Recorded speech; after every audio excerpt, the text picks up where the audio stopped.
अस्सलाम वालेकुम, मैं हूं अरबाब जहांगीर। आप देख रहे हैं मेरा यूट्यूब चैनल असली खबर विद अरबाब जहांगीर। उम्मीद है तमाम देखने वाले खैरियत से होंगे और इस वक्त तमाम सियासी हलकों में और बहुत सारे आम लोग भी जो कि सियासत में दिलचस्पी रखते हैं, वो ये बात कर रहे हैं और पूछ रहे हैं कि टेक्नोक्रेट हुकूमत क्या आ रही है, क्या ऐसा कोई इम्कान है और अगर है तो वो कब से आ जाएगी। तो बहुत सारे लोग ये भी पूछ रहे हैं कि टेक्नोक्रेट हुकूमत दरअसल होती क्या है, चूँकि ये टर्म आजकल बहुत ज़्यादा इस्तेमाल हो रही है सियासतदानों के बयानात में भी, प्रेस कॉन्फ्रेंसेज में भी और आम आदमी जो आम लोगों की जो महफ़िलें होती हैं उसमें भी इस बारे में बड़ी गुफ्तगू हो रही है। तो चलें, ये आ रही है, क्या इम्कान है, आइन के में इसकी गुंजाइश है या नहीं, इस बारे में हम गुफ्तगू थोड़ी-सी आगे चलकर करते हैं। लेकिन पहले आपको मैं ये बता देता हूँ कि टेक्नोक्रेट हुकूमत दरअसल होती क्या है।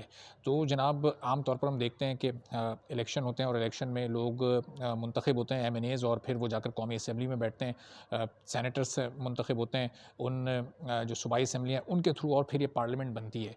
तो टेक्नोक्रेट हुकूमत में ऐसा नहीं होता, उसमें इलेक्शन के ज़रिए लोग मुंतखब होकर नहीं आते, बल्कि उसमें ज़िम्मेदारी ऐसे लोगों को दे दी जाती है जो कि अपने अपने शोबे के एक्सपर्ट होते हैं। यानी जैसे कि अब अगर मईशत को संभालना है तो अब मईशत की ज़िम्मेदारी किसी भी माहिर मुआशियात को दी जा सकती है, जो कि इकॉनमी को समझता हो, जो कि आईएमएफ से डील करने का तजुर्बा रखता हो, उसको वो महारत हासिल हो कि वो मुल्क की मुआशी बागडोर और सूरत हाल को संभाल सके, और जो मसाइल मुआशी तौर पर मुल्क में जन्म ले रहे हैं, उन पर वो फ़ौरी तौर पर काबू पा सके। अच्छा, फिर एक बड़ी इम्पॉर्टेंट मिनिस्ट्री होती है, जैसे वज़ीर दाखिला, फिर वो किसी ऐसे शख्स को लगाया जा सकता है जो कि अमन-ओ-अमान को कंट्रोल करने में उसकी महारत हो और माज़ी में वो कोई इस तरह का तजुर्बा रखता हो, किसी ऐसे इदारे के साथ मुंसलिक रह चुका हो कि बेहतर तरीके से इन सारे मामलात को डील कर सके।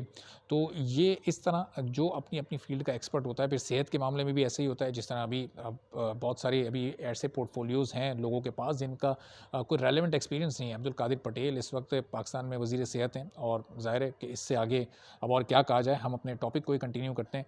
तो जनाब, ये इस तरह से टेक्नोक्रेट हुकूमत बनाई जाती है कि हर शोबे को एक एक्सपर्ट बंदे के हवाले कर दिया जाता है, और फिर वो जो उनकी मुद्दत होती है उस मुद्दत में वो मुल्क के निज़ाम को चलाते हैं। लेकिन एक बात है कि जो टेक्नोक्रेट्स होते हैं, इनको टेक्नोक्रेट फिर कहा जाता है, ये फिर पार्लियामेंट को जवाबदेह नहीं होते। यानी ये चूँकि ये आप सोचें कि ये एक तरह के कॉन्ट्रैक्ट पर आए हुए होते हैं, इन्हें एक वक़्त दिया जाता है और उस वक़्त में ये अपने मकसद को हासिल करने की कोशिश करते हैं, और ज़ाहिर है कि कामयाबी नाकामी, पाकिस्तान में एक ऐसा तजुर्बा अयूब खान के दौर में जनाब हो चुका है और उसकी बार-बार बात की जाती है। अब उसमें भी 2 राय पाई जाती है। कुछ लोग उस तजुर्बे को कामयाब करार देते हैं, लेकिन कुछ लोग ये भी कहते हैं कि वो बिल्कुल भी एक कामयाब तजुर्बा नहीं था, बल्कि उसके नतीजे में 22 ख़ानदानों के हाथों में पाकिस्तान की मईशत चली गई थी, और वहाँ से असल में पाकिस्तान की मईशत की ख़राबी की बुनियाद पड़ी है।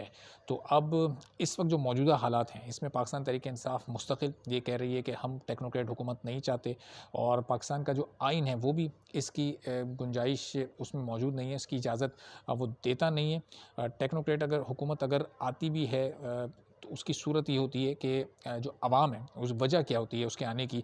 वजह जनाब उसकी ये होती है कि अगर मुल्क के अवाम का मुल्क की पार्लियामेंट पे से, यानी कौमी असम्बली और सेनेट पे से एतमाद ख़त्म हो चुका हो, या फिर इलेक्शन नागुज़ीर हो चुके हों, और लेकिन अभी उसमें थोड़ा वक्त दरकार हो उसको करवाने का, जो वक्त है वो अभी लग रहा हो, तो उस जो वक्त होता है उस वक्त के लिए ये टेक्नोक्रेट हुकूमत को चार्ज दे दिया जाता है कि आप इस मुल्क की बागडोर संभालें, और जब तक इलेक्शन नहीं होते उस वक्त तक आप तमाम चीज़ों को अपने एक्सपर्ट तरीके से चलाने की कोशिश करें।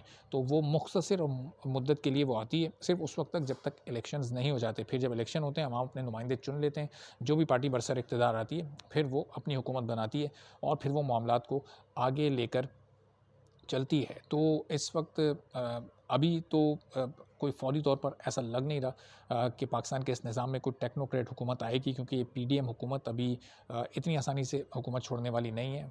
पीटीआई इस वक्त इलेक्शन चाहती है, और पीडीएम हुकूमत इस वक्त मुस्तकिल इलेक्शन से भाग रही है। तो ये सूरत हाल है टेक्नोक्रेट हुकूमत की। बहरहाल अभी बातें ज़रूर हो रही हैं, लेकिन इम्कानात कहीं कुछ ऐसे ख़ास दिखाई नहीं दे रहे। ख़ास तौर पर अभी जो पाकिस्तान की माशी सूरत हाल है वो ख़राब तो बहुत है, लेकिन अगले 1 माह से जो 40-45 दिन का वक्फ़ा है, इस दौरान ये अंदाज़ा हो जाएगा कि ये माशी सूरत हाल सँभलती है या फिर मज़ीद ख़राबी की तरफ जाती है। तो टेक्नोक्रेट हुकूमत लाने का मकसद भी बहरहाल यही होता है कि जो मुल्क की माशी सूरत हाल है उसको सँभाला जा सके।